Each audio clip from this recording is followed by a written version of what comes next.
যিকেইগৰাকী মহান ব্যক্তিৰ অধ্যৱসায়ৰ বলত এই পলিগন নামৰ কল্পতৰুৰ সদৃশ বৃক্ষজোপাই ফুলে ফলে পত্ৰে পুষ্পে জাতিষ্কাৰ হৈ উঠিছে, যিকেইগৰাকী মহান ব্যক্তিৰ আপ্ৰাণ চেষ্টাৰ মূৰত এই কল্পতৰু সদৃশ বৃক্ষজোপাৰ ছত্ৰ ছায়াত গুৰু আৰু শিষ্যৰ মিলন ঘটিছে। প্ৰথমেই ভগৱানৰ ওচৰত প্ৰাৰ্থনা জনাইছোঁ তেওঁলোকৰ সুস্বাস্থ্য আৰু দীৰ্ঘায়ু কামনা কৰি।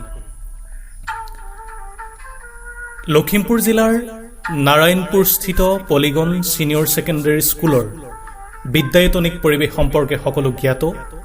আৰু যিহেতু আজি উচ্চতৰ মাধ্যমিকৰ চূড়ান্ত পৰীক্ষাৰ ফলাফল ঘোষণা হৈছে, গতিকে এই পলিগন ছিনিয়ৰ ছেকেণ্ডেৰী স্কুলৰ উচ্চতৰ মাধ্যমিক চূড়ান্ত পৰীক্ষাৰ ফলাফল সম্পৰ্কে কিছু আভাস দিবৰ কাৰণে আজি এই ভিডিঅ'টো প্ৰস্তুত কৰা হৈছে।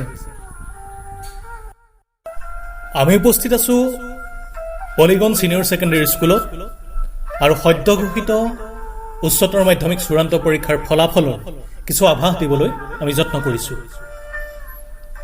প্ৰথমে নাৰায়ণপুৰবাসীৰ কাৰণে আটাইতকৈ ভাল খবৰ যে পলিগন ছিনিয়ৰ ছেকেণ্ডেৰী স্কুলৰ 100% ছাত্ৰ ছাত্ৰী উচ্চতৰ মাধ্যমিক চূড়ান্ত পৰীক্ষাত উত্তীৰ্ণ হৈছে আৰু কলা আৰু বিজ্ঞান শাখাৰ ভিতৰত মুঠ 33গৰাকী ছাত্ৰ ছাত্ৰীয়ে ষ্টাৰ মাৰ্কছ পাবলৈ সক্ষম হৈছে আৰু কলা বিজ্ঞান দুয়োটা শাখাৰ ভিতৰত 103গৰাকী ছাত্ৰ ছাত্ৰীয়ে প্ৰথম বিভাগত উত্তীৰ্ণ হৈছে। ই নাৰায়ণপুৰবাসীৰ কাৰণে আটাইতকৈ ভাল খবৰ।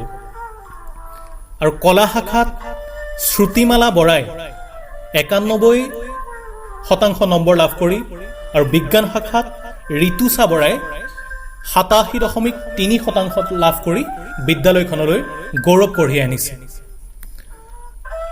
আৰু সৰ্বশেষত আমাৰ এটাই কামনা, ছাত্ৰ ছাত্ৰীসকলে যাতে ভৱিষ্যতেও এই ধাৰা অক্ষুণ্ণ ৰাখে, ভৱিষ্যতে ইয়াতকৈও যাতে উন্নত ফলাফল লাভ কৰি বিদ্যালয়খনৰ লগতে নাৰায়ণপুৰবাসীলৈ অসমবাসীলৈ গৌৰৱ কঢ়িয়াই আনে, আমি তাৰেই কামনা কৰিছোঁ।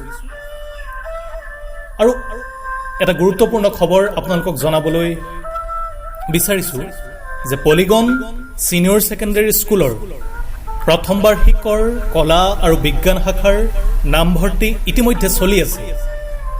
গতিকে ইচ্ছুক ছাত্ৰ ছাত্ৰীসকলে জুলাই মাহৰ প্ৰথম সপ্তাহৰ ভিতৰত আমি নামভৰ্তি কৰিবৰ কাৰণে বিনম্ৰ অনুৰোধ জনাইছোঁ।